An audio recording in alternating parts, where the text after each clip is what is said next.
Este es el Salón de los Pasos Perdidos del Parlamento uruguayo. Vamos a conversar en algunos segundos más con Pepe Mujica, el expresidente, hoy senador, para conversar de los jóvenes, del voto, del desencanto y sin embargo de la necesidad de entusiasmarlos para que a su vez en algún momento estos jóvenes tomen el relevo.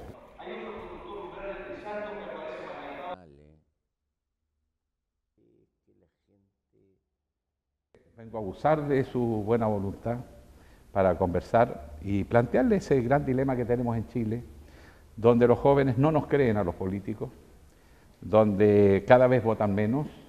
En las últimas elecciones que hemos tenido hace una semana, votó no más allá del 37% de los que podían votar y además con mucho descontento.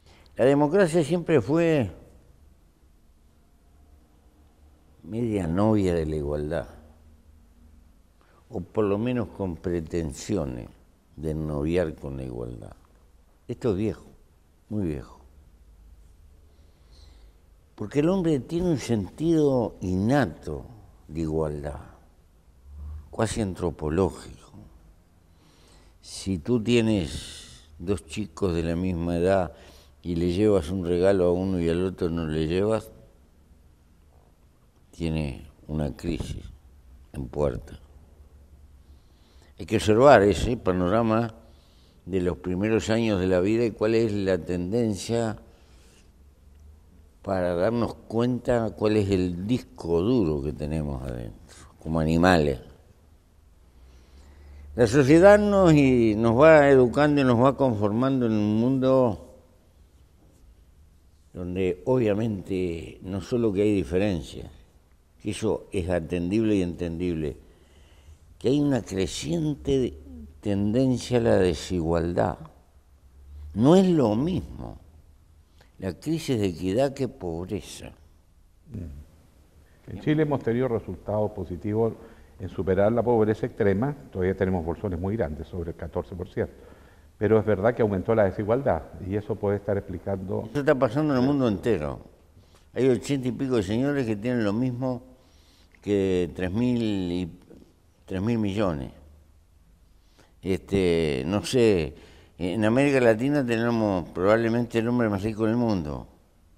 Tendría que vivir más de 240 años gastando $1 millón por día, una cosa imposible. Pero lo peor es un poco la tendencia. Y se empieza a dar una contradicción muy severa. La contradicción, diría, está en el campo de la derecha. El sistema multinacional de empresas transnacionales, que es el que empuja más en la globalización, que está creando un sistema jurídico internacional donde la soberanía de los países cada vez está más cuestionada y acotada porque uno se tiene que sujetar a tratados internacionales, etcétera. Ese parece que es el avance de esta civilización con ese motor de las empresas transnacionales. Especialmente el sector financiero, más agresivo. Por lejos. Por lejos. Pero ¿qué pasa? Hay como una congelación del aumento del ingreso en vastos sectores de clase media humilde. Son los que están siguiendo a Trump. Son los de aquel obrero metalúrgica que dice de Estados Unidos, gano lo mismo que mi abuelo. Pero la economía creció mucho. Entonces, ahí es donde prende el discurso antiglobalización, el discurso Francia para los franceses de Le Pen, que significa votos en contra de la señora Merkel por la inmigración. La culpa la tienen los chinos, la culpa la tienen los judíos, la culpa la tienen los mexicanos. Ese tipo de explicación ultranacionalista pequeña, que tendió a apartar a Inglaterra del resto de Europa. Esa sensación está en muchos lados. Estamos asistiendo a una confluencia de esto que que está creando problemas políticos. A su vez, una tendencia a que los partidos políticos ya fueron. Y sobre todo en la gente joven. Todos son lo mismo, todos son iguales, ¿verdad? Algo de eso. No distinguen ni siquiera en aspectos éticos, ¿eh? Es una tacha, muchos jóvenes están haciendo de todo lo institucional.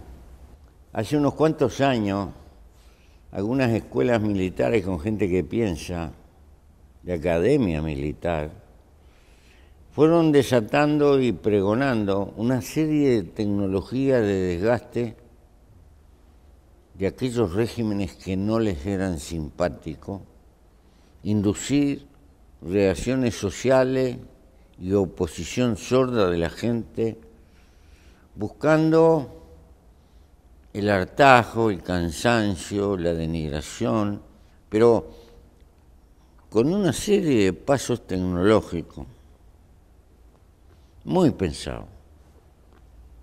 Eso se ha extendido por el mundo. Ahora no es un problema de academias militares. Y está intoxicando la reacción de los sistemas hacia los sistemas políticos. Tiende a crear adversión. Considero que es un peligro de carácter histórico, porque esto no marca un avance. Esto tiende a marcar una degradación. Hay que ubicar a la política en sus justos términos. Una cosa son los defectos humanos, y tal vez muy exacerbados por lo que son las sociedades consumistas, y donde se pinta que el hombre que triunfa es el que acumula mucha riqueza, y que poco menos que todo se justifica para esa acumulación de riqueza. Esta es la religión básica de nuestro tiempo, el triunfo en el mercado. Es la verdadera religión que está impuesto y que es funcional a esta etapa de acumulación. Cuando esto se traslada a la política,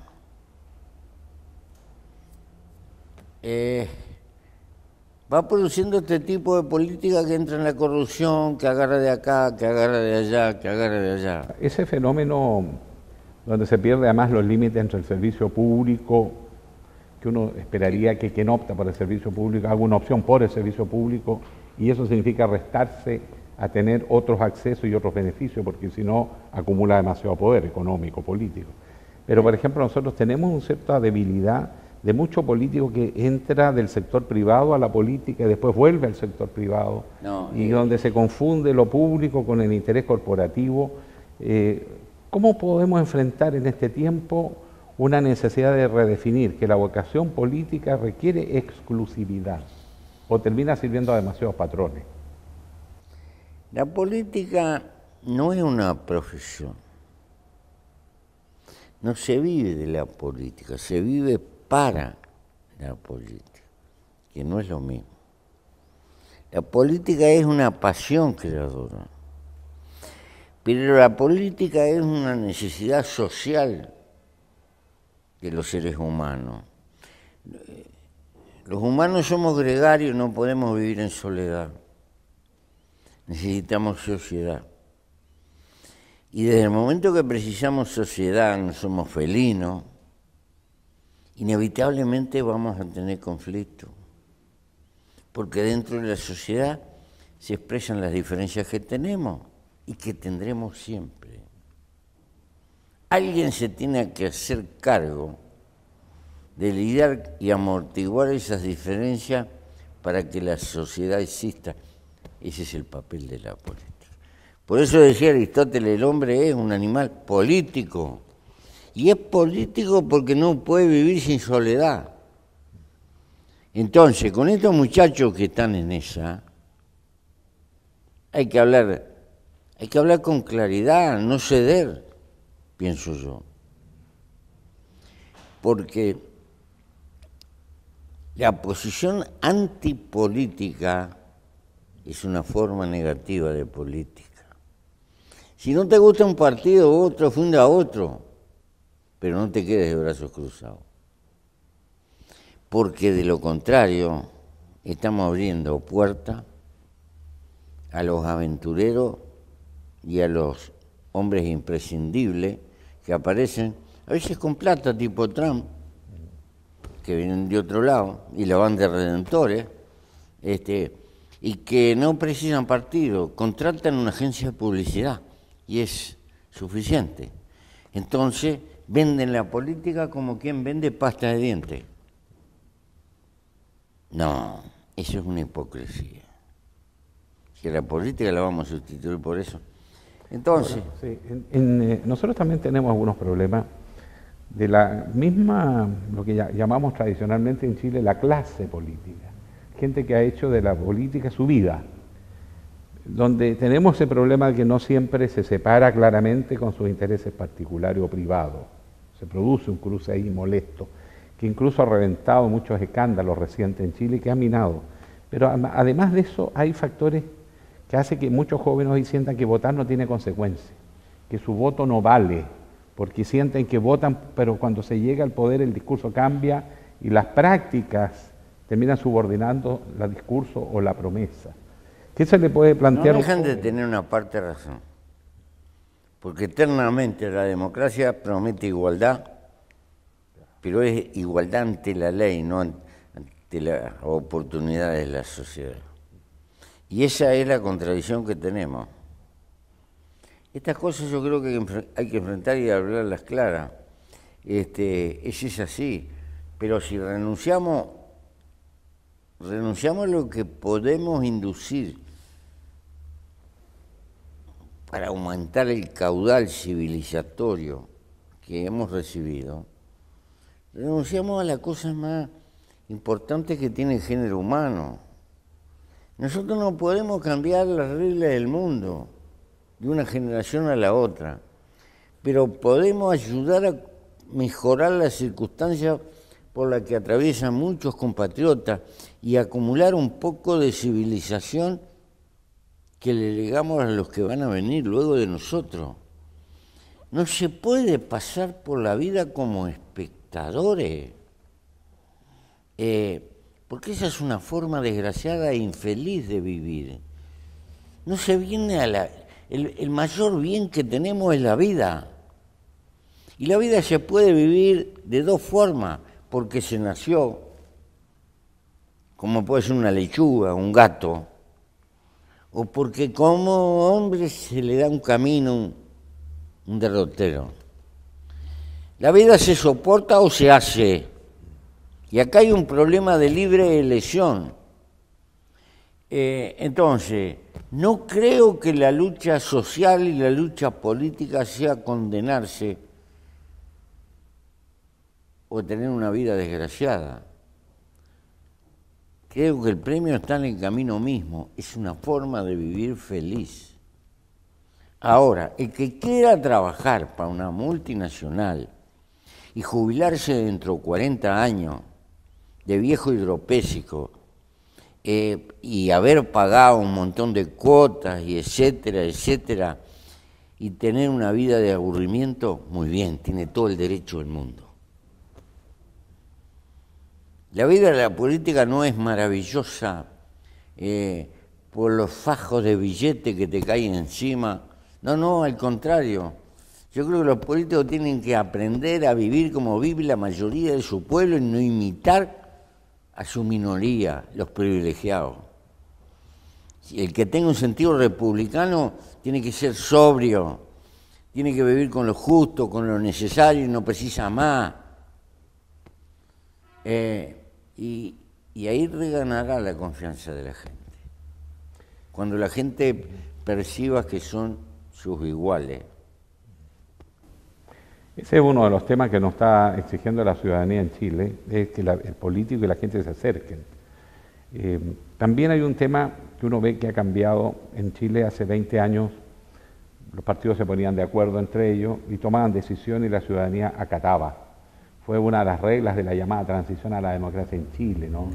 desmovilizar a la sociedad civil, que los políticos vamos a manejar esto que es muy delicado, Pinochet, las Fuerzas Armadas están ahí. Sí, pero eso cambió y hoy día lo que tenemos en Chile es un cuadro de una sociedad muy activa, muy movilizada, es la que puso en la mesa los grandes temas de discusión y los políticos se encontraron con ese mundo, pero esas ideas no han venido de los partidos, ni siquiera el progresismo.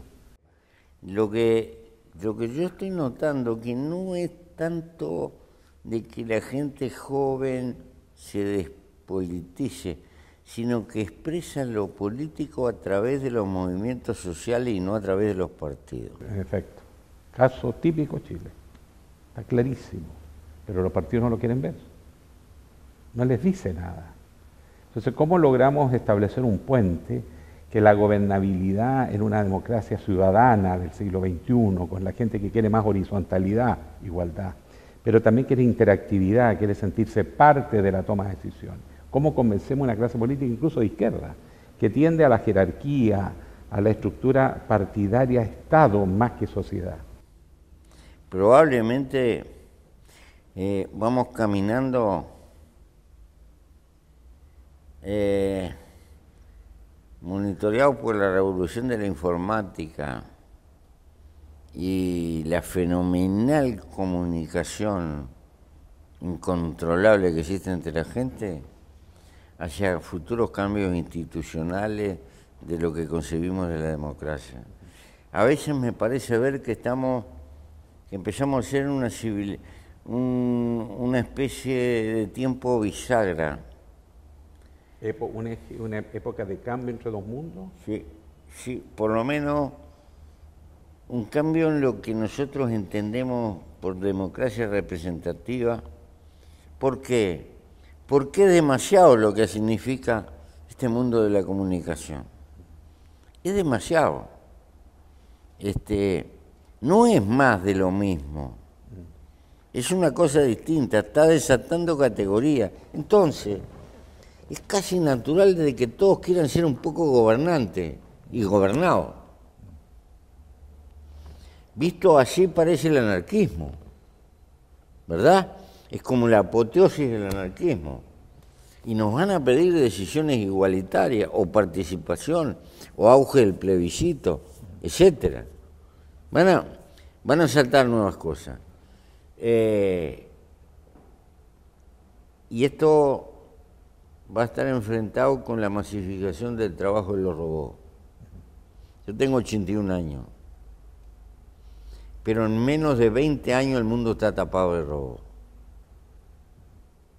por lo que vi en Japón. Y entonces nos vamos a encontrar con una lucha por el desarrollo de los bienes públicos, el acortamiento de la jornada de trabajo y los sistemas de amortiguación de los estados.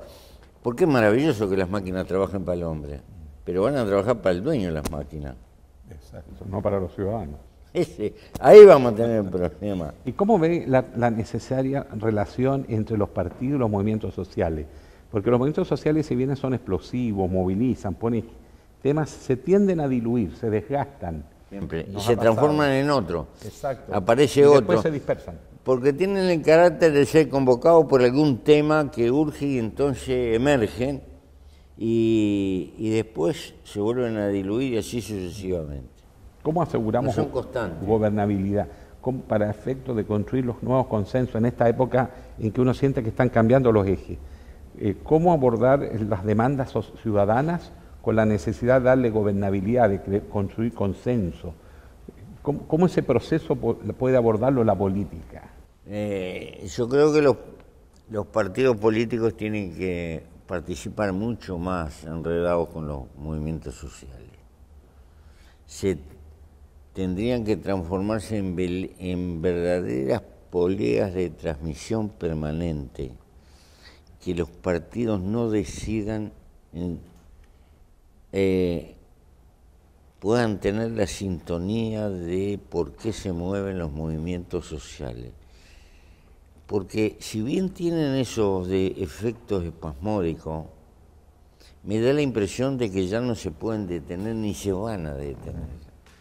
Es una manifestación espontánea de las masas en esta época.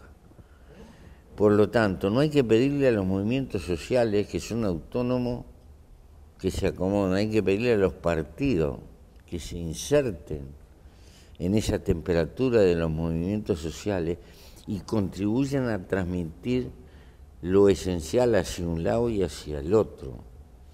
Nuestros partidos tienden a ser estructuras que hablan demasiado entre sí mismos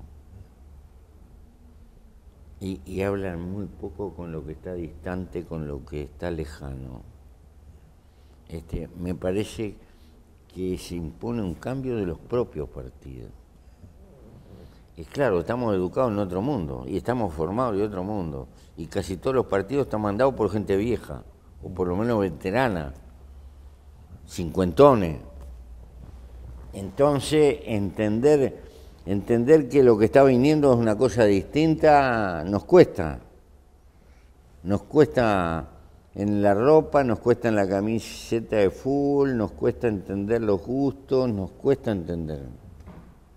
Es difícil, pero fíjate tú, yo voy a un barrio pobre donde hay muchos gurises y me encuentro que los gurises no tienen la camiseta de fútbol de los cuadros donde nos formamos. Ahora tienen la del Barça. Sí, todo europeo. Tienen la del Barça. ¿Dónde se vio eso? ¿De dónde sale eso? Esto parece una pavada. Es la forma más irrefutable del avance globalizador. Y respecto a los liderazgos políticos, ¿cuál es el rol de hoy día de un líder político?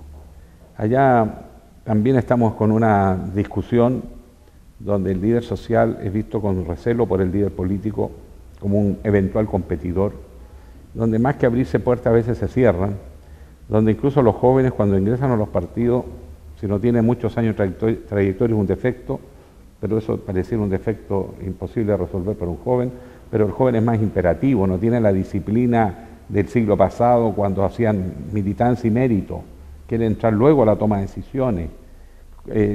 ¿Cómo atraer al líder político de hoy a empatizar con un mundo que se globaliza, con un mundo en que la gente quiere las cosas aquí y ahora, donde las ideologías se han desestructurado, los mismos partidos han perdido mucha capacidad de actualizarse en función de mundos que cambian?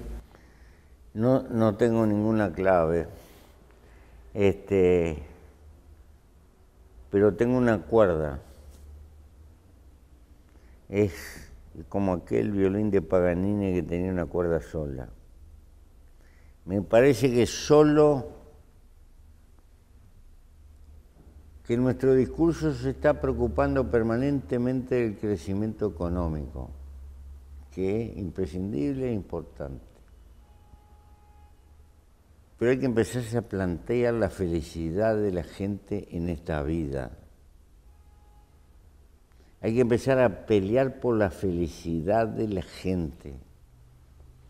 Y eso implica una batalla cultural que a veces va viento en contra al modelo de sociedad que tenemos.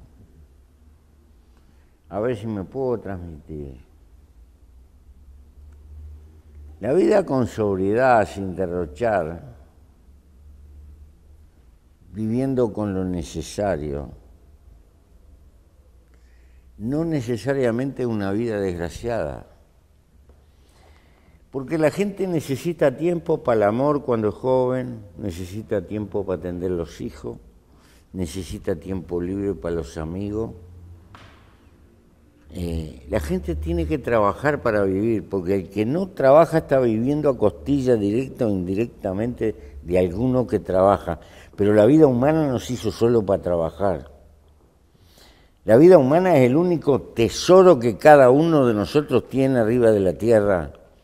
Y hay derecho a soñar y a pelear por ser feliz. Y ser feliz significa tener tiempo libre, disponible para dedicarle a los afectos. Las cosas no dan afecto, lo que dan afecto son los cosos, los seres humanos, ¿verdad? Pero eso lleva tiempo. Ahora bien, Si yo tengo mis hijos y yo no quiero que le falte nada, no tener las privaciones, y me convenzo que soy un padre bueno, pero resulta que le falto yo, porque no tengo tiempo, y vengo de noche y le doy un beso, y le doy otro beso cuando me voy, y el tipo no me ve. Y no me pierdo una hora o dos con él de la mano jugando para un lado y para el otro. En realidad le estoy sacando lo más grande que el tipo necesita en su formación, que es afecto. En esto estamos incurriendo a cada rato en la sociedad moderna. ¿Por qué? Porque nos gastamos el tiempo atrás de tener plata para comprar muchas cosas. Y entonces tenemos que tener muchas cosas y agrandamos los basureros y cada vez desperdiciamos más cosas. No estoy haciendo apología de la pobreza, estoy haciendo apología de una cierta sobriedad para vivir, que significa reservarte un tiempo para vivir. Pelear por tener un tiempo tuyo que no te lo lleve el mercado. ¿Y qué es la política? La política no habla del amor. La política solo quiere hablar de economía, de progreso, vamos a hacer esto. ¿Y qué cosa más importante para un muchacho que la etapa del amor? Porque la política está manejando viejos que ya están impotentes, o empiezan a estar impotentes. Y no hay tema más importante para un gurí que el amor, y no joda, pero parece que tenemos vergüenza. Y uno tiene que decirle coraje, deja tiempo libre para tu cariño. Y preocuparnos de esas cosas pequeñas, humanas. Los políticos estamos damos vocación de estatua, ¿no? Somos unos tipos. No, con eso nos alejamos para siempre de la gente. Pepe, lo he sacado de una sesión muy compleja en el Congreso uruguayo. Yo te quiero agradecer porque sé que le has regalado este tiempo a los jóvenes de Chile y la idea de este planteo es una decisión que yo he tomado de recorrer mi país a conversar con los vecinos, a conversar con la gente sencilla, a escuchar cómo están viendo y viviendo el Chile de hoy, cómo están mirando también el futuro para poder empezar a buscar una manera de hacer política tan simple y clásica como la buena política, que es el contacto político con la gente. Sí, no hay otra. Y sobre todo con los jóvenes, que son los que van a liderar la sociedad del futuro. Así que en nombre de esos jóvenes que yo espero... Yo te agradezco mucho y un abrazo a los jóvenes de Chile, de todo corazón. Tengo unos cuantos amigos, me he hecho en estos años. Hace poco estuve por el sur, me encontré con gente bárbara. Los chilenos, sobre todo los jóvenes chilenos, te quieren y te admiran mucho. Gracias. Así que muchas gracias, ¿no? Muy amable.